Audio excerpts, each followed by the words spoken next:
గర్భధారణ, ప్రసూతి చికిత్స, పిల్లలకు చికిత్స వంటి అన్ని సౌకర్యాలు కలిగిన ఒక పరిపూర్ణమైన ఆసుపత్రి మన సుధా ఫర్టిలిటీ సెంటర్.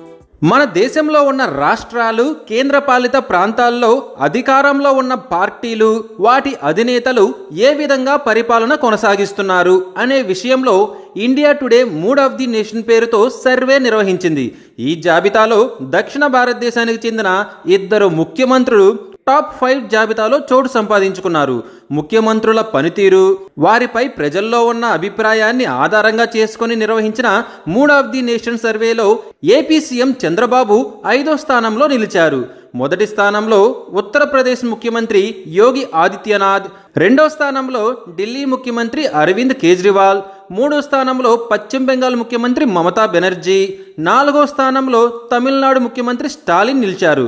స్టాలిన్కు 4.7% ఓట్లు రాగా చంద్రబాబుకు 4.6% ఓట్లు వచ్చాయి. ప్రమాణ స్వీకారం చేసిన 2 నెలలకే చంద్రబాబు 5వ స్థానంలో నిలిచారని, త్వరలోనే అన్ని స్థానాలను దాటుకుని మొదటి స్థానానికి చేరుకుంటారని తెలుగుదేశం పార్టీ శ్రేణులు చెబుతున్నాయి. రాష్ట్రానికి చంద్రబాబు 4వసారి ముఖ్యమంత్రిగా బాధ్యతలు చేపట్టారు. ఉమ్మడి ఏపీకి 2 సార్లు చేయగా విభజిత ఏపీకి 2 సార్లు సీఎం అయ్యారు. 2019 ఎన్నికల్లో ఎదురైన ఘోర పరాభవం తర్వాత 2024 ఎన్నికల్లో తెలుగుదేశం పార్టీ గెలవడం కష్టమని రాజకీయ విశ్లేషకులు కూడా అంచనా వేశారు. అయితే జనసేన, బీజేపీతో కలిసి ఎన్డీఏ కూటమిని ఏర్పాటు చేసి ప్రభుత్వ వ్యతిరేక ఓటు చీలకుండా చంద్రబాబు జాగ్రత్త పడడంతో 164 సీట్ల సంచలన రికార్డుతో అధికారాన్ని చేపట్టారు.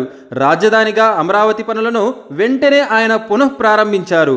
ప్రస్తుతం అక్కడ జంగిల్ క్లియరెన్స్ను శరవేగంగా చేపిస్తున్నారు. రాజధానిలో నిర్మాణాలు చేపట్టడంతో పాటు దానికి సమాంతరంగా పెట్టుబడులు తీసుకురావడానికి చంద్రబాబు ప్రయత్నాలు మొదలుపెట్టారు.